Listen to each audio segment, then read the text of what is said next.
నమస్తే, welcome to VBC on TV news. ముందుగా ఈనాటి ముఖ్యాంశాలు. జీవీఎంసీలో సముచిత స్థానం కల్పించాలి. సీఎం చంద్రబాబుకు యాదవ సంఘం విజ్ఞప్తి.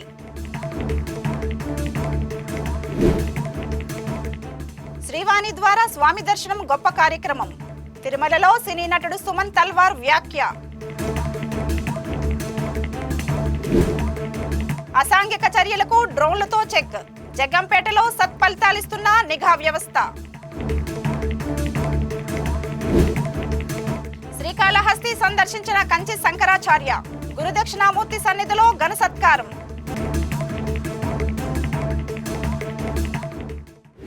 యాదవులకు జీవీఎంసీలో సముచితమైన పదవులు కేటాయించాలని యాదవ సంఘం నాయకులు అఖిల భారత యాదవ మహాసభ రాష్ట్ర ఉపాధ్యక్షుడు పిన్నింటి ఆదిమూర్తి యాదవ్ రాష్ట్ర ప్రభుత్వానికి విజ్ఞప్తి చేశారు. పౌర గ్రంథాలయంలో నగర మేయర్ ఎన్నికపై చర్చ, నగర పాలక సంస్థలో యాదవ సామాజిక వర్గం పాత్రపై చర్చ అంశాలపై విశాఖ యాదవ సంఘం నాయకులు మీడియా సమావేశం నిర్వహించారు. ఈ సందర్భంగా ఆదిమూర్తి మాట్లాడుతూ టీడీపీ అధినేత ముఖ్యమంత్రి చంద్రబాబు నాయుడుపై పూర్తి నమ్మకం ఉందని, యాదవులకు సముచిత స్థానం కల్పిస్తారని అన్నారు. కూటమి ప్రభుత్వం అఖండ మెజారిటీ సాధించేందుకు యాదవులంతా విశేష కృషి చేశారని గుర్తు చేశారు. అన్ని రంగాల్లో వెనుకబడి ఉన్న యాదవ సామాజిక వర్గానికి కూటమి ప్రభుత్వం న్యాయం చేయాలని కోరారు. మేయర్ లేదా డిప్యూటీ మేయర్ స్థానాన్ని యాదవులకు జీవీఎంసీలో కల్పించాలని కనకరాజు కోరారు. ఈ సమావేశంలో యాదవ సంఘం నాయకులు నక్కా పద్మ, మాజీ కార్పొరేటర్ ఇసరపు వెంకటలక్ష్మి, సుమన్, ఉమ్మి ఆనంద్, అల్లు రమణారావు తదితరులు పాల్గొన్నారు. ఆదిమూర్తి యాదవ్ అఖిల భారత యాదవ సభ రాష్ట్ర ఉపాధ్యక్షుడిని. అయితే మీ అందరికి కూడా తెలిసిన విషయమే, త్వరలో నగరపాలక సంస్థ మేయర్ గారి తాలూకా కాలపరిమితి ముగికి ముందే రాజకీయ పరిణామాల దృష్ట్యా మరి మెజారిటీని చూసి, ఎందుకంటే ప్రజాస్వామ్యంలో ఎవరు మరి ఎక్కువ ఉంటే వాళ్ళ ద్వారా మరి వారికే పదవులు దక్కే అవకాశం ఉంది కనుక మేయర్ గారికి అవకాశాన్ని ఈ పార్టీలో మెజారిటీ లేదు కనుక మరి ఆ పార్టీ కాకుండా కూటమి ప్రభుత్వం మరి అధికారం చేజిక్కించే అవకాశాలు ఎక్కువ ఉన్నాయి కనుక మరి కూటమి ప్రభుత్వం మరి ఎలక్షన్ ఎన్నికల్లో మేము కష్టపడి పనిచేసి కూటమి ప్రభుత్వానికి మద్దతు ఇచ్చి మేము గెలిపించడం జరిగింది. మరి కూటమి ప్రభుత్వం రేపు పొద్దుట నగరపాలక సంస్థలో మేయర్ని తీసేసినప్పుడు 22 మంది కార్పొరేటర్లు ఉన్నటువంటి యాదవ్ సామాజిక వర్గానికి సముచితమైనటువంటి స్థానం కల్పించాలని చెప్పి కూటమి ప్రభుత్వానికి మేము వినయపూర్వకంగా వేడుకుంటున్నాం. ఎందుకంటే రాష్ట్ర అధ్యక్షులు పల్లా శ్రీనివాస్ గారు, ఇటు జనసేన పార్టీకి మరి వంశీకృష్ణ శ్రీనివాస్ గారు ఉన్నారు, అలాగే భారతీయ జనతా పార్టీకి మిగతా నాయకులు చాలామంది ఉన్నారు. మరి మాకు కనీసం 2 డిప్యూటీ మేయర్లో ఒక డిప్యూటీ మేయర్ అని ఇచ్చి యాదవులు గౌరవిస్తారని చెప్పి ఈ సందర్భంగా పత్రికాముఖంగా మీ ద్వారా వాళ్ళకి తెలియజేసుకుంటున్నాం. ఎంచేతంటే మాకు ఉత్తరాంధ్ర జిల్లాలో చాలా అన్యాయం జరుగుతుంది. ఎందుకంటే మేము 16 లక్షల దాకా ఉత్తరాంధ్ర జిల్లాలో ఉన్నాం. మొత్తం 35 అసెంబ్లీ కాన్స్టిట్యూన్సీ, 5 పార్లమెంటరీ కాన్స్టిట్యున్సీల్లో. అయితే మాకు ఇచ్చింది ఏంటంటే ఏదో కంటి తుడుపుగా ఏదో 2-3 సీట్లు ఇవ్వడం, మమ్మల్ని పక్కకు విడిచిపెట్టిన కొన్ని నియోజకవర్గాల్లోనైతే 40% ఓట్లుండి కూడా మాకు అవకాశం కూడా దక్కడం లేదు. మైనారిటీ కమ్యూనిటీస్ అన్నీ కూడా అక్కడ రాజ్యాధికారాన్ని వాళ్ళు చేజిక్కించుకోవడం జరిగింది. ఇక్కడ ప్రస్తుతం మరి మీ అందరికీ తెలిసిన విషయం, అది ధనం మిదం జగత్ అన్నారు పెద్దలు. డబ్బు ఉన్నటువంటి వాళ్ళకే సీట్లు ఇస్తున్నారు. పార్టీలో పనిచేసినటువంటి వారికి కానీ సేవ చేసినటువంటి వారికి కానీ అవకాశాలు కల్పించక చాలామంది నిరాశతోటి నిస్పృహతో ఉన్నారని చెప్పి మీ ద్వారా మనం చేసుకుంటున్నాం. అయితే రేపు ఎన్నికలు నగరపాలక సంస్థకి మేయర్ని మార్చిన క్షణంలో మాకు యాదవాస్కి డిప్యూటీ మేయర్ ఒకటి ఇవ్వాలని చెప్పి మరి మీ ద్వారా తెలియజేసుకుంటున్నాం. ఈ అవకాశం ఇచ్చిన పెద్దలందరూ కూడా నమస్కారం. తిరుపతిలో శ్రీవాణి ద్వారా స్వామివారి దర్శనం కల్పించడం ఒక గొప్ప విషయమని ప్రముఖ సినీ నటుడు సుమన్ అన్నారు. ఈ రోజు ఆయన తిరుమల శ్రీవారిని దర్శించుకున్నారు. అనంతరం ఆలయం వెలుపల మాట్లాడుతూ శ్రీవాణి ద్వారా స్వామి దర్శనం చేసుకునే అవకాశం కల్పించడం చాలా మందికి ఉపయోగంగా ఉందన్నారు. శ్రీవాణి దర్శనానికి ఎయిర్పోర్ట్ లోనే టికెట్లు తీసుకునే వెసులుబాటు ఉందని, ఇతర దేవాలయాలను కూడా సందర్శించడానికి సమయం ఉందని చెప్పారు. రానున్న ఉగాది పండుగ సందర్భంగా ఈ రోజు ఆలయాన్ని శుభ్రం చేసే కార్యక్రమం జరిగిందని, అలాగే తనకు స్వామివారి దర్శనం ఎంతో ఆనందాన్ని ఇచ్చిందని చెప్పారు. ఈరోజు చాలా ఒక మంచి దినం, నాకు చాలా ఒక సంతోషం దినం. ఏంటంటే గుడి మొత్తం శుభ్రం చేసి, అంటే మా ఉగాది సందర్భంగా ముందే శుభ్రం చేసి ఈరోజు ఉదయం అన్ని శుభ్రం చేసిన తర్వాత అడుగు పెట్టాను. అందులో ముఖ్యంగా ఈరోజు శ్రీవాణి దర్శనం. సో ఈ శ్రీవాణి దర్శనం గురించి నేను ప్రత్యేకంగా చెప్పాలి. ఇది చాలా మంచి ఒక ప్రోగ్రామ్ ఇది. ఎందుకంటే అనేక రకమైన మనుషులు వస్తుంటారు. వాళ్ళకి సమయం, వాళ్ళకి కొన్ని అంటే లగ్జరీస్ అవన్నీ ఉంటాయి. సో ముందుగా ఈ ఒక దర్శనం అరేంజ్ చేసిన ఆఫీసర్స్కి, బోర్డుకి, వాళ్ళందరికీ ధన్యవాదాలు. సో చాలా అంటే ఈజీగా లోపల వచ్చి దర్శనం చేసుకొని అంటే దేవుడి దగ్గర కూడా నుంచోపెట్టేసి, ఎందుకంటే దేవుడి దగ్గర నుంచోవడం, ఆరతి తోసుకోవడం అవన్నీ చాలా ఒక అదృష్టం భావిస్తాను. ఈరోజు చాలా బాగా జరిగింది. అందులో మా మిత్రులు సేలం నుంచి వచ్చారు, తమిళనాడు వాళ్ళు. సో ఫస్ట్ టైం వాళ్ళు వస్తున్నారు ఇక్కడికి. సో వాళ్ళు కూడా చాలా సంతృప్తిగా జరిగింది. సో చాలా మంచి ప్రోగ్రామ్, శ్రీవాణి ప్రోగ్రామ్. ఎందుకంటే ఎయిర్పోర్ట్లో కూడా ఏంటంటే టికెట్లు తీసుకోవచ్చు. ఎందుకంటే చాలామందికి ఇక్కడ రకరకమైన ప్రోగ్రామ్స్ ఉన్నాయి. So those who can afford, అంటే ఎవరికైతే స్తోమత ఉందో ఎయిర్పోర్ట్లో కూడా తీసేసుకొని కిందకి వెళ్ళి మొత్తం దర్శనం చేసుకొని మరుసటి రోజు వచ్చి దర్శనం చేసుకొని వెళ్ళడానికి టైమింగ్ కూడా చాలా కన్వీనియంట్ టైమింగ్ ఇచ్చారు. అంటే మరీ కొందరికి తొందర అయితే కొన్ని ఇబ్బందులు ఉన్నాయి, హెల్త్ ప్రాబ్లమ్స్ ఉంటాయి కాబట్టి చాలా కన్వీనియంట్ అండి. సో చాలా సంతోషం.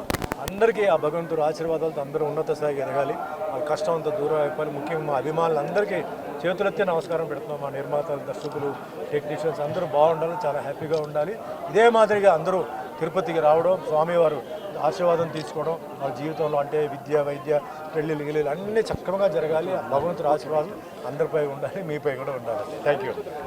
కాకినాడ జిల్లా ఎస్పీ బిందు మాధవ్ ఆదేశాల ప్రకారం జగ్గంపేట నియోజకవర్గంలో డ్రోనులు ఏర్పాటు చేసినట్టు జగ్గంపేట సిఐవై ఆర్కే శ్రీనివాస్ తెలిపారు. డ్రోన్ల సహాయంతో 3 మండలాల్లో అసాంఘిక కార్యక్రమాలను పాల్పడే వారిపై కఠిన చర్యలు తీసుకుంటున్నామని చెప్పారు. కెర్లంపూడి మండలంలోని అనుమానిత ప్రాంతాలను డ్రోన్ సహాయంతో జల్లెడ పడుతున్నామన్నారు. చిల్లంగి, వేలంక, వీరవరం గ్రామాల్లో డ్రోన్ కెమెరాలతో నిఘా ఏర్పాటు చేసి పరిసర ప్రాంతాలను వీక్షించడం జరిగిందన్నారు. డ్రోన్ల సహాయంతో 6 నుంచి 7 కిలోమీటర్ల పరిధిలో ఎక్కడైనా కోడిపందాలు, పేకాట శిబిరాలు, బహిరంగ మద్యపానం వంటి వాటిని గుర్తించవచ్చని తెలియజేశారు. కంచి పీఠాధిపతి శ్రీ జగద్గురు ఆదిశంకరాచార్య శ్రీ శ్రీ శ్రీ శంకర విజయేంద్ర సరస్వతి స్వామీజీ దక్షిణ కాశీగా పేరుగాంచిన శ్రీ కాళహస్తీశ్వర స్వామి ఆలయాన్ని సందర్శించారు. కంచి పీఠాధిపతి స్వామీజీకి దేవస్థానం కార్యనిర్వహణాధికారి టి బాపిరెడ్డి స్వాగతం పలికారు. అనంతరం శ్రీ మేధా గురుదక్షిణామూర్తి సన్నిధానం వద్ద వారిని శేష వస్త్రంతో సత్కరించి శ్రీ జ్ఞాన ప్రసూనాంబ సమేత శ్రీ కాళహస్తి స్వామి వారి తీర్థప్రసాదాలను, చిత్రపటాన్ని అందజేశారు.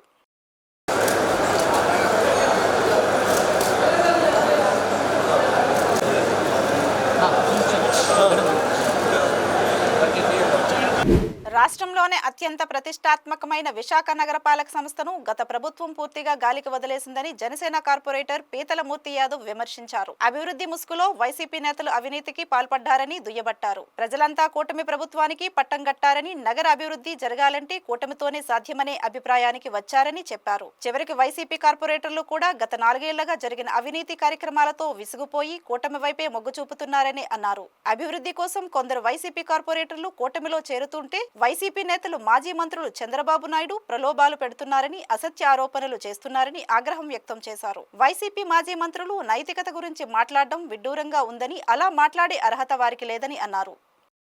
ఈరోజు పాత్రికేయుల సమావేశానికి విచ్చేసినటువంటి పాత్రికేయ సోదరులు, ఎలక్ట్రానిక్ మీడియా ప్రతినిధులు, ప్రింట్ మీడియా ప్రతినిధులు, కెమెరామెన్ సోదరులు, ఫోటోగ్రాఫర్ సోదరులు అందరికీ కూడా పేరు పేరున హృదయపూర్వకంగా కృతజ్ఞతలు తెలుపుతా ఉన్నాం. మహావిశాఖ నగరపాలక సంస్థ రాష్ట్రంలోనే అత్యంత పెద్ద నగరపాలక సంస్థ. అటువంటి మహానగరపాలక సంస్థని గత 4 ఏళ్లుగా గత ప్రభుత్వం ఏదైతే పాలక మండలి వైసీపీ ప్రభుత్వంలో ఏర్పడిందో ఆనాటి నుంచి కూడా 4 ఏళ్లు కూడా గౌరవ మేయర్ ఆధ్వర్యంలో నగర అభివృద్ధిని గాలికి వదిలేసి కేవలం అభివృద్ధి ముసుగులో అవినీతికి పాల్పడి ఈరోజు కూటమి ప్రభుత్వం రాగానే ఏదైతే మహావిశాఖ నగరపాలక సంస్థలో ఉన్నటువంటి ప్రజలందరూ కూడా కూటమి ప్రభుత్వానికి ముక్త కంఠంతో నగరం అభివృద్ధి చెందాలన్నా, నగరానికి అనేకమైనటువంటి ప్రాజెక్టులు రావాలన్నా, ఈ యొక్క నగరం రాష్ట్రంలోనే ప్రప్రథమ స్థానంలో నిలపాలన్నా కూటమి ప్రభుత్వంతోనే సాధ్యం అని చెప్పి విశాఖ ప్రజలందరూ కూడా తీర్పునిస్తే సాక్షాత్తు వైసీపీ కార్పొరేటర్లే వాళ్ళ వార్డుల్లో అభివృద్ధి చెందటం లేదని చెప్పి భావించి ఇన్నిసార్లు మొరపెట్టుకున్నా కనీసం వీధి లైట్లు కూడా వాళ్ళ వార్డుల్లో మేము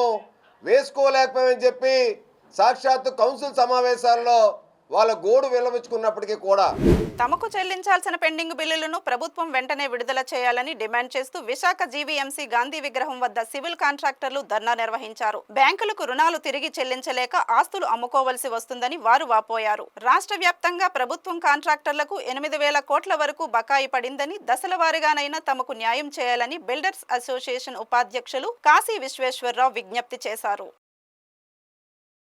మీడియా మిత్రులు నమస్కారం. నా పేరు Kashi Visweswararao. Builders association of India ఆంధ్రప్రదేశ్కి వైస్ చైర్మన్గా ఉన్నాను. ఇప్పుడు మా బిల్డర్స్ అసోసియేషన్ ఆఫ్ ఇండియా, సబ్కా, అలాగే జీవీఎంసీ కాంట్రాక్టర్స్ అసోసియేషన్స్ అందరూ కాంట్రాక్టులను ఇవాళ రోడ్డును పడ్డాం. కారణం పేమెంట్స్ అన్నీ పెండింగ్ పడిపోయినాయి. గవర్నమెంట్లో చాలా కాలం నుంచి పేమెంట్లు ఇవ్వట్లేదు. అందువల్ల ఆందోళనకు గురయ్యాం. మేము బ్యాంకులో ఎన్పిఎల్ అయిపోతున్నాం. అలాగే ఇంట్లో పిల్లలకు ఫీజులు కట్టలేక ఆర్థికంగా కుదేలైపోయి కాంట్రాక్టులు అందరూ ఇబ్బందుల్లో ఉన్నారు. కొంతమంది ఆత్మహత్యలు చేసుకున్నారు. ఫర్దర్గా ఆత్మహత్యలు జరగకుండా చూడాల్సిన బాధ్యత కొంచెం గవర్నమెంట్ తీసుకుని మా ఎంఎస్ఎంఈ కాంట్రాక్టర్లు మేమంతా మీడియం స్మాల్ స్కేల్ కాంట్రాక్టర్స్ కాబట్టి మాకు వెంటనే పేమెంట్లు ఇచ్చి ఆదుకోవాలి. మేము రోడ్లు వేయమన్నారు, రోడ్లన్నీ వేసాము. నిన్న ఈనాడు పేపర్లో కూడా చూసుంటారు మీరు. ఒక పేజీ బాగా ఈ రోడ్లు పూర్వం ఎలా ఉన్నాయి, ఇప్పుడు ఎలా ఉన్నాయి అనేది డిఫరెన్స్ చూపిస్తూ ఈనాడు పేపర్లో ఫుల్ పేజ్ చేశారు. అటువంటి రోడ్లన్నీ కూడా మేమే కాంట్రాక్టర్లు మేము బాగు చేసి చక్కగా తయారు చేసాం. కానీ మాకు పేమెంట్లు ఇవ్వడంలో మట్టుకి అంత లాంగ్ పెండింగ్ బిల్లు 8,000 కోట్ల దాకా సుమారుగా కాంట్రాక్టులందరికీ బకాయిలు ఉన్నాయండి. అంతా ఒకసారి ఇవ్వకపోయినా వరుస క్రమంలో కొంత అయినా ప్రతి నెల ఎంత రిలీజ్ చేస్తే మేము కాంట్రాక్టులను బయటపడతామండి. మేము అనేక మందికి ఎంప్లాయ్మెంట్ కలగజేస్తున్నాం. మా మీద ఆధారపడ్డ అనేక కుటుంబాలు కూడా రోడ్డున పడి పరిస్థితి వచ్చింది. ఇటు R&B, పంచాయతీరాజు, ఇరిగేషను, జీవీఎంసీ, ఇటువంటి జీవీఎంసీ అంటే మున్సిపాలిటీలు, ఇటువంటి డిపార్ట్మెంట్లో ఎక్కువ పెండింగ్లు మీ కాంట్రాక్టులు ఉన్నామండి. ఇక్కడ వైజాగ్లో 500-600 మంది, 500 మంది రిజిస్టర్డ్ గవర్నమెంట్ రిజిస్టర్డ్ కాంట్రాక్టులు ఒక 500 మంది ఉంటామండి వైజాగ్లో అయితే. అలాగే రాష్ట్రం మొత్తం మీద చాలా మంది ఉన్నారు. రాష్ట్రం మొత్తానికి సంబంధించి ప్రతి జిల్లా హెడ్ క్వార్టర్స్లోనూ ఈ కార్యక్రమం చేస్తున్నాం. నిన్న విజయనగరంలో చేసాం, ఇవాళ ఇక్కడ చేసాం, నేను మొన్న కాకినాడలో చేసాం, అంతకుముందు ఏలూరులో చేసాం. సో ఇదంతా కూడా గవర్నమెంట్కి వ్యతిరేకంగా కాదండి, గవర్నమెంట్కి విజ్ఞప్తి చేస్తున్నాం, వేడుకుంటున్నాం, మా ఆవేదన మీ ద్వారా తెలియజేస్తున్నాం. మాకు పేమెంట్లు ఇప్పించండి, మమ్మల్ని కాపాడండి, దయచేసి అభివృద్ధిలో భాగస్వాములు అవుతాం. సీరియల్లో వరుస క్రమంలో ఫిఫో సిస్టంలో చేయమని మా రిక్వెస్ట్. ఫిఫో అంటే first in first out. First bill ఎవరు పెట్టారో, దీర్ఘకాలంగా ఎక్కువ బిల్లులు ఎప్పుడు పెండింగ్ ఉన్నాయో వరుస క్రమంలో ఇస్తే అందరూ సంతోషిస్తారండి. మొన్న చేసిన బిల్లు ఇచ్చేసి ఇటు ముందు బిల్లులు ఇవ్వకపోతే కాంట్రాక్టులు చాలా ఇబ్బంది పడుతున్నారు. చీరాల నియోజకవర్గంలోని వాడరేవు, రామాపురం సముద్ర తీరంలోని రిసార్టులు, పట్టణంలోని లాడ్జీలలో పోలీసులు క్షుణ్ణంగా తనిఖీలు నిర్వహించారు. ఐపీఎల్ క్రికెట్ మ్యాచ్లు జరుగుతున్న క్రమంలో రిసార్టులు కేంద్రంగా బెట్టింగులకు పాల్పడే అవకాశం ఉన్నందున బాపట్ల జిల్లా ఎస్పీ తుషార్ డ్యూడీ తనిఖీలు చేపట్టాల్సిందిగా సిబ్బందిని ఆదేశించారు. Trainee DSP Abhishek, Ipurupalem SI Chandrashekar ఆధ్వర్యంలో చీరాల, వేటపాలెం ప్రాంతాల్లోని సుమారు 31 పైగా రిసార్టులు, లాడ్జీలను పోలీసులు జల్లెడ పట్టారు. ఈ సందర్భంగా రిసార్టులు, లాడ్జీల యజమానులు అప్రమత్తంగా ఉండాలని, బెట్టింగులపై ఏమాత్రం సమాచారం ఉన్నా వెంటనే పోలీసులకు సమాచారం అందించాలని కోరారు. శ్రీకాకుళం జిల్లా పోలాకి మండలం చిన్న కోవిరిపేట గ్రామంలో చిల్డ్రన్ ఫిట్నెస్ పార్కును నరసన్నపేట నియోజకవర్గ ఎమ్మెల్యే బగ్గు రమణమూర్తి ప్రారంభించారు. S&P గ్లోబల్ కంపెనీ సహకారంతో యునైటెడ్ వే ఆఫ్ హైదరాబాద్ ఆధ్వర్యంలో నిర్మించిన ఈ పార్క్ చిన్నారులకు ఎంతగానో ఉపయోగపడుతుందని ఎమ్మెల్యే అన్నారు. పిల్లలు స్మార్ట్ ఫోన్లలో గేమ్స్ ఆడడం కంటే పార్కులలో ఆడుకోవడం ద్వారా వారి వ్యక్తిత్వాన్ని అభివృద్ధి చేసుకోవటానికి గొప్ప అవకాశం ఉంటుందన్నారు. పిల్లలు పార్కుల్లో ఆడటం వల్ల చదువుకు ఆటంకం కలగదన్నారు. పార్కుల ద్వారా ఆ ప్రాంత సహజ పర్యావరణం కాపాడబడుతుందని ఎమ్మెల్యే వివరించారు.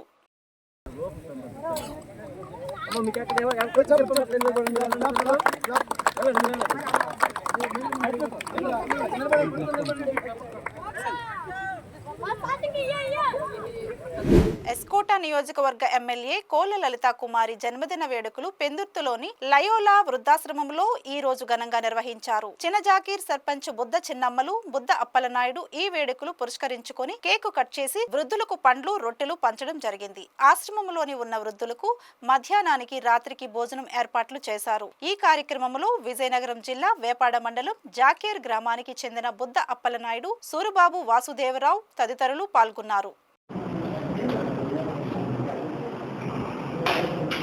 లయోలా వృద్ధాశ్రమం డైరెక్టర్ దొడ్డి ప్రకాష్ మాట్లాడుతూ ఎవరూ అనాథలుగా చనిపోకూడదని, అటువంటి వారు ఎదురైతే తమ ఆశ్రమానికి అప్పజెప్పాలని తెలియజేశారు. ఎమ్మెల్యే గారు అయినటువంటి లలిత కుమారి గారు పుట్టినరోజు సందర్భంగా మాకు ఇక్కడ అన్నదానం చేస్తున్నారు. చాలా సంతోషం. మీ అందరి సపోర్ట్తోనే మేము ఈ ఆశ్రమం జరపడం అవుతుంది. మాకు తెలిసి రోడ్డు మీద ఎవరు అనాథగా చనిపోకూడదు. ఎంత పిచ్చివాడైనా, ఎంత జబ్బువాడైనా సరే, ఎక్కడైనా సరే మానవుడు ఎవరు కూడా రోడ్డు మీద అనాథగా చనిపోకూడదు.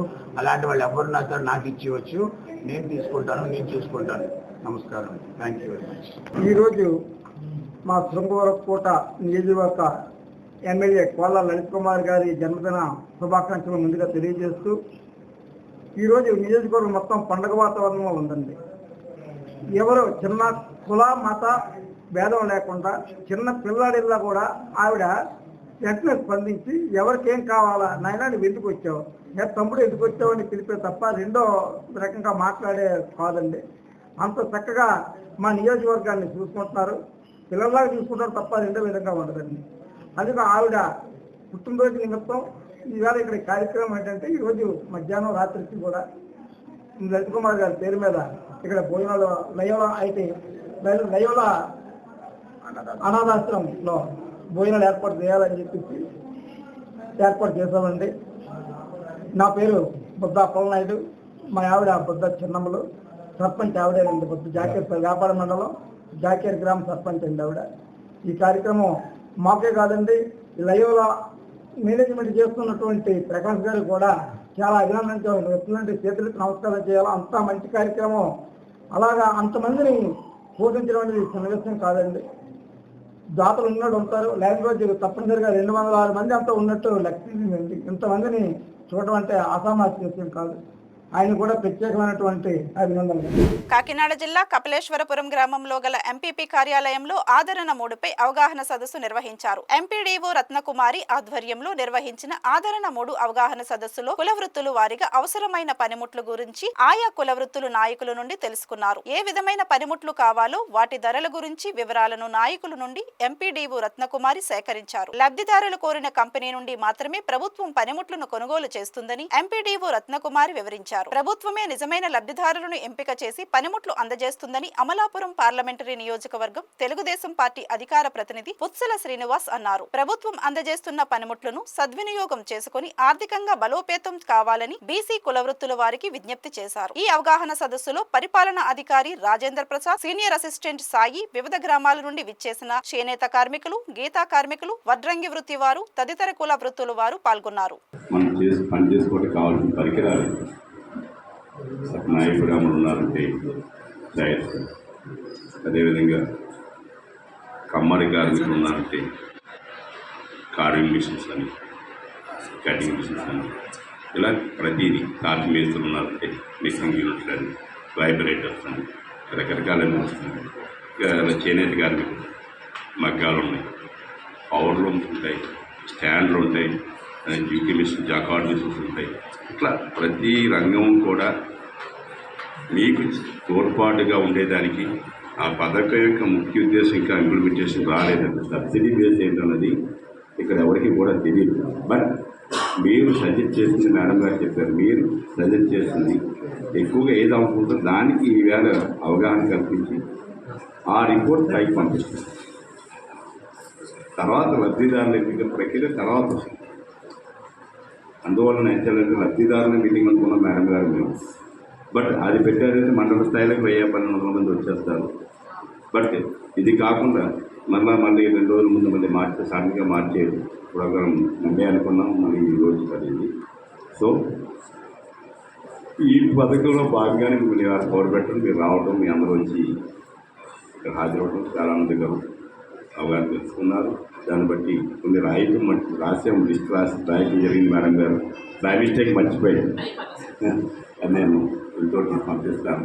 కొన్ని రాశాను, ఇది ఎవరెవరికి మిషనరీస్ ఎక్కడ, రాజ్కోట్ ఎక్కడ ఉంది, చెన్నైలో ఎట్లా లోకల్ అందుబాటులో ఉంటుంది. ఏంటంటే ఈ మిషనరీ అనేది రాయమండ్రి అమ్ముతారు లేదా ఎక్కడ తయారు చేస్తారు, వాళ్ళ నుంచి గవర్నమెంట్ ప్రభుత్వం తెప్పిస్తుంది. బేసిక్గా మనకి ఇబ్బంది. సో ఆ రేట్లు ఆ యొక్క సబ్సిడీ తర్వాత వస్తాయి కాబట్టి మేడం గారు చెప్తున్నారు. నృత్యం రాశారు. అదేవిధంగా మీకు ఏమి టూల్ కావాలి, అదేవిధంగా దేనికి ఉపయోగించుకుంటారు, అదేవిధంగా దానికి మోడల్, ఏ మోడల్ మీకు అవసరం ఉంటుంది, అదేవిధంగా కంపెనీ, ఏ కంపెనీ అయితే మీకు ఉపయోగపడుతుంది, సప్లైర్ నేమ్, ఆ సప్లైర్ ఎవరు సప్లై చేస్తారన్నది మీకు తెలిస్తే చెప్పండి, లేకపోతే తర్వాత చూసుకుంటాము. తర్వాత రేటు దాన్ని ఇంత రఫ్గా మనం చెప్తాము. రఫ్ మీకు తెలుస్తుంది, తెలియకపోవచ్చు, తెలిస్తే తెలియకపోవచ్చు. సప్లైర్ నేము, తర్వాత రేటు, ఆ రేటు కూడా మీకు తెలియదు, అంటే అంత కంపెనీకి ఏ కంపెనీ ఎంత రేటు ఉండకపోవచ్చు. కానీ మీకు అంత అవగాహన ఎవరు ఉందంటే పలానా కంపెనీ అయితే ఉంటుందని మేడం గారండి, పలానా ఏసీ ఉందనుకోండి, ఈ కంపెనీ అయితే ఒక 40,000 ఉంటుంది, ఈ కంపెనీ అయితే 30,000 ఉంటుందని మీకు కొంచెం అవగాహన ఉండొచ్చు. అదేవిధంగా మీకు సంబంధించిన వృత్తి మీరు వాడుతూ ఉంటారు కొన్ని వస్తువులు, మీకు తెలుస్తుంది, అది నేను చెప్తే నోట్ చేసుకుంటూ ఉంటాను దయచేసి. అప్పు ఇచ్చిన వారి వేధింపులకు తట్టుకోలేక ఆత్మహత్యకు పాల్పడిన బొడ్డు సుగుణ కుటుంబానికి న్యాయం చేయాలని మత్స్యకార సంఘం ఆంధ్రప్రదేశ్ కమిటీ డిమాండ్ చేసింది. అప్పు ఇచ్చిన వారు బెదిరింపులకు పాల్పడడం వల్లే ఆమె భయంతో ఆత్మహత్య చేసుకుందని ఆమె కుటుంబ సభ్యులు వాపోతున్నారు. ఈ ఘటన జరిగి 19 రోజులైనా పోలీసులు ఇంతవరకు దోషులను అరెస్టు చేయలేదన్నారు. పోలీసులు అలసత్వం కారణంగా నిందితులు పరారీలో ఉన్నారని ఆరోపించారు. ఆత్మహత్యకు పాల్పడిన సుగుణ సెల్ ఫోన్ పోలీసుల వద్దనే ఉందని, ఈ కేసుకు సంబంధించిన ఆధారాలు ఆ ఫోన్లోనే ఉన్నాయని వారు చెబుతున్నారు. పోలీసులు వెంటనే దోషులను పట్టుకోవాలని, అలాగే సుగుణ కుటుంబానికి న్యాయం జరిగేలా చర్యలు తీసుకోవాలని కోరారు. నా పేరు కరి చంద్రశేఖరం, ఆంధ్రప్రదేశ్ మత్స్యకారులు మత్స్యకార్మిక సంఘం రాష్ట్ర అధ్యక్షుడిని. బొడ్డు సుగుణ మత్స్యకారు మహిళ మరణించి ఆత్మహత్య చేసుకుని మరణించి నేటికి 19 రోజులు కావస్తున్నా ఈ రోజు వరకు అరెస్ట్ చేయకపోవడం, ఇద్దరిని అరెస్ట్ చేసి ముగ్గురిని అరెస్ట్ చేయకపోవడం చాలా అన్యాయం. ఈరోజు రాష్ట్రానికి ఆర్థిక రాజధానిగా చెప్పుకుంటున్నటువంటి కూటమి నేతలు, కూటమి ప్రభుత్వం ఈరోజు సాక్షాత్తు రాష్ట్ర హోంమంత్రి శ్రీమతి అనిత గారు నివాసం ఉంటున్న నగరం ఇలాంటి అన్యాయాలు జరుగుతున్నా నేటి వరకు కూడా నిందితులను అరెస్ట్ చేయకపోవడం మంచి ప్రభుత్వం చెప్పుకుంటున్న కూటమి ప్రభుత్వం ఏ విధంగా చెల్లిందో నువ్వు అర్థం చేసుకోవాలి. నా పేరు సోరార్ దాని అమ్మ. ఆ చచ్చిపోయిన అమ్మ నా కూతురు, నా చెల్లెలు కూతురు, మా తమ్ముడి పిల్లం, మా చిన్న తమ్ముడి పిల్లం బాబు. మీ ఏలు వరకు ఏటు కోరుతున్నానంటే ఏమి డిమాండ్ కాదు. నా కూతుర్ని చంపిన వాళ్ళకి భారీగా జైలు చెయ్యాలి, వేసి వాళ్ళకి బెయిల్ రాకుండా, బెయిల్ పిటిషన్ రాకుండా చెప్పకూడి తిని ప్యాన్ విలువేదాలకి తెలియాలి. మాకు మా పిల్లలకి న్యాయం చెయ్యాలి. మీ ఏలు వరకు శతకోటి ధన్యవాదాలు. నేను చాలా చాలా కష్టపడ్డాను. నాకు ఇంత అన్యాయం జరిగిందంటే, నా ఫ్యామిలీ మెంబర్స్ నా కూతురికి చంపేశారంటే వెంటనే రావాలి. ఎమ్మెల్యే కానీ ఎంపీ కానీ నా దగ్గరకు రోజు కొంతమంది వస్తారు. నా గురించి ఎందుకు నిరాశ చేస్తున్నారు? వాళ్ళ డబ్బుల వల్ల మన పేదోళ్ళమేనా? పేదోళ్ళు ఏం చేస్తారనా? పేదోళ్ళు చెత్త ఏటో చూపిస్తాను. ఏటి ఇలాగలాగ ఉండదు, అప్పర్ తాండగా ఉంటుంది బాబు. నీ భక్తాల వల్ల బయటకు వస్తుంది. మా కూతురు నచ్చివారం 6వ తారీఖు నచ్చివారం బాబు 10:30కో 11 గంటలకో మాకు ఫోన్ వచ్చింది. ఫోన్ వచ్చిన వెంటనే మామ ఏడ్చుకొని అలో పోలేమని పారిపోయాము. పారిపోయిన వెంటనే మామ రాబోతాడు పోలీసు వాళ్ళు ఉన్నారు, టూటం పోలీస్ స్టేషన్ వాళ్ళు ఉంటే ఈదులు ఉన్న వాళ్ళకి ఏ డిమాండ్ చేయలేదు, ఏ ఎంక్వైరీ చేయలేదు. నిందితులు బాగా చేతుల మీద చేతులు వచ్చుకొని నిలబడ్డారు. వాళ్ళు గొడవ ఏం డిమాండ్ చేయలేదు. ఆ దాన్ని కాళ్ళ మీద కాలు వేసుకొని కూర్చుంది. దాన్ని చిట్టు పట్టుకొని ఈడ్చిరాలనుకున్నాను. తిరుమలరావు గారు నేరా సిఏ నన్ను నోనికి వెళ్ళకంట బయటికి తోచేసి ఊరుకొక్కను మార్చిలో పడేశారు బాబు. మధురవాడ ప్రభుత్వ ఆసుపత్రిలో ఎన్సీసీ విద్యార్థులు మెడికల్ సర్టిఫికేట్ నిమిత్తం మెడికల్ ఆఫీసర్స్ 200 నుండి 300 రూపాయల డబ్బులు డిమాండ్ చేయడాన్ని సిఐటియు మధురవాడ జోన్ కమిటీ తీవ్రంగా ఖండించింది. చంద్రపాలెం హై స్కూల్లో ఎన్సీసీ క్యాంపుకు వెళ్లేందుకు విద్యార్థులు మెడికల్ సర్టిఫికేట్ ఇవ్వాల్సి ఉంటుంది. ఆ సర్టిఫికేట్ నిమిత్తం స్వతంత్ర నగర్ ప్రభుత్వ యూపీహెచ్ మధురవాడ ప్రభుత్వ ఆసుపత్రులకు విద్యార్థులు వెళితే అక్కడ సిబ్బంది మెడికల్ ఆఫీసర్స్ ప్రతి సర్టిఫికేట్ కు 200 నుండి 300 రూపాయలు చెల్లించాలని డిమాండ్ చేశారు. ఈ డబ్బులతో ప్రభుత్వ ఆసుపత్రి నిర్వహణ ఖర్చులు చేస్తామని, ఖచ్చితంగా డబ్బులు ఇవ్వాలని ఆసుపత్రి సిబ్బంది డిమాండ్ చేశారు. ఈ పద్ధతిని వెంటనే ఆపాలని సిఐటియు మధురవాడ జోన్ కార్యదర్శి రాజకుమార్ డిఎం&హెచ్ఓ దృష్టికి తీసుకువెళ్లారు. విద్యార్థులకు ఉచితంగా మెడికల్ సర్టిఫికేట్ ఇవ్వాలని, పేదవాళ్లైన విద్యార్థుల వద్ద డబ్బులు వసూలు చేయకూడదని ఆయన డిమాండ్ చేశారు. స్వతంత్ర నగర్లో ఉన్నటువంటి యూపీహెచ్లోని గవర్నమెంట్ స్కూల్ నుంచి వచ్చినటువంటి పిల్లలు ఎన్సీసీకి వెళ్ళడానికి అటెండేషన్కి వస్తే 200 రూపాయలు తీసుకొస్తే సంతకం పెడతామని చెప్పి తర్వాత పిల్లలు రిక్వెస్ట్ చేస్తే 100 రూపాయలైనా ఇవ్వాలి అని అనడంతోనే ఆ పిల్లలు ఇక్కడి నుంచి గవర్నమెంట్ మెయిన్ ఏదైతే గవర్నమెంట్ హాస్పిటల్ ఉందో మధురవాడ దగ్గర అక్కడికి వెళ్తే అక్కడ ఉన్నటువంటి సిబ్బంది ఇక్కడ సంతకాలు అయ్యి పెట్టట్లేదు అని చెప్పడం జరిగింది. చెప్పేస్తే వెళ్ళిపోవాలని చెప్తే పంపించేస్తే వచ్చేసి ప్రైవేట్ హాస్పిటల్కి వెళ్ళి తిరుగుతుంటే ఏమమ్మా ఇలా తిరుగుతున్నారని అడిగితే ఇలాగా మేము ఎన్సీసీకి వెళ్ళినందుకు అటెండెన్స్ సంతకం కావాలంటే డబ్బులు అడుగుతున్నారు సార్, ఇక్కడ రిక్వెస్ట్ చేద్దామని నించున్నామని అంటే ఈ యూపీహెచ్డీకి వచ్చి మేము అడిగితే మెయింటెనెన్స్ కోసం ఆ డబ్బులే వాడతామని చెప్పి ఇక్కడ సిబ్బంది చెప్పడం జరుగుతుంది. ఎవరు చెప్పారని అంటే డాక్టర్ గారే తీసుకోమన్నారని చెప్పి అక్కడ సిబ్బంది చెప్పడం జరుగుతుంది. ఈరోజు లక్షలు జీతాలు తీసుకుంటూ ఈరోజు పేద పిల్లలు ఏదైనా సంతకానికి వస్తే డబ్బులు డిమాండ్ చేయడం ఎంత దుర్మార్గంగా ఉందంటే ఈ పాలన చాలా గొప్పగా ఉన్నదని చెప్తున్నారు, కూటమి పాలన. కానీ ఇక్కడ ఉన్నటువంటి మధురవాడలోని పేద ప్రజలకు వైద్యం కానీ లేదా ఇటువంటి ఏమైనా అవసరాలకు వస్తే వెళ్తే సంతకానికి 500 నుంచి 300 వరకు డిమాండ్ చేసి పేద ప్రజల దగ్గర తీసుకుంటున్నారు. ప్రభుత్వం జీతం ఇస్తుంది ఎందుకు? వీళ్ళకి పేద ప్రజలకు వైద్యం చేయనందుకు అవసరమైతే అటెండెన్స్ సంతకాలు పెట్టడం అన్నందుకు లేదు. మీకు ఇంకా ఓపీలు ఎక్కువ ఉన్నాయంటే పలానా టైం నుంచి పెడతామని చెప్పాలి. అలా కాకుండా డబ్బులు ఇస్తేనే పెడతామనడం దుర్మార్గం. దీన్ని సిఐటిగా మధురవాడ జోన్ ప్రధాన కార్యదర్శిగా రాజ్ కుమార్గా నేను డిమాండ్ చేస్తున్నాను. దీన్ని ఎంత ఎత్తునైనా సరే దీన్ని పూర్తిగా పోరాటం చేస్తాం. మధురవాడ పిహెచ్డిలోనైతే ఎప్పుడూ ఈ మేడం గారు వచ్చిన కాడి నుంచి ఎప్పటి నుంచి కంప్లైంట్లు ఉన్నాయి.